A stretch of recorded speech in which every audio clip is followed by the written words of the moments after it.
I remember running home as the sun rose above Upper Park Road, where only the birds and the foxes know how close we came to getting Asbos that night on the beach, where star-crossed lovers kissed in the fog, surrounded by empty Lambrini bottles and bags rolled in socks, empty Strongbow cans and Kingskin Rizzlers. It's strange how the haziest memories seem to be the ones that linger the longest, like those sweet nothings we used to whisper in each other's ears like butterflies, words that only live for a day.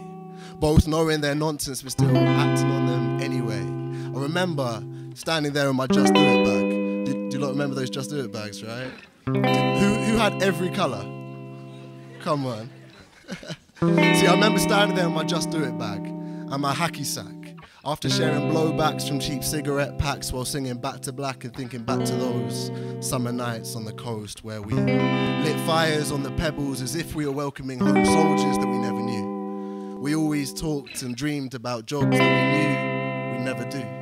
We always wondered what kids in the city did on nights like these, where you can leave home with £1 and still come home with 99p because it only cost a penny for these thoughts. A penny for these memories, where it was quiet enough to hear a dime drop into the sea, even above the sound of white horses crashing into the beach purely for our entertainment. I'm talking years before those 9 to 5 weeks where the scariest thought was getting home to those sheets, knowing we had no intention of ever going to sleep because no dream could ever compare to nights like these.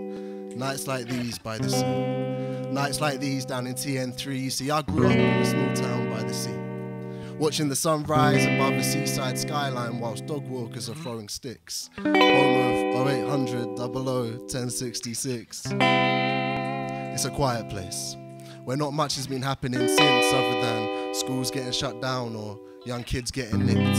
Thatcherite council estates built out of Edwardian bricks. I've never known why Londoners call my whole town the Sticks. Maybe it's because these council towers look like redwood trees if you take just a glance, growing branches among the broken homes and the broken glass, but I like to call this jungle my home. It's a forest forgotten by the artisans, overgrown with coffee shop owners and artisans. It's a garnish on the corner of God's garden. It's a place full of stories for times like these. My name's Luke AG. Have a wonderful night, yeah?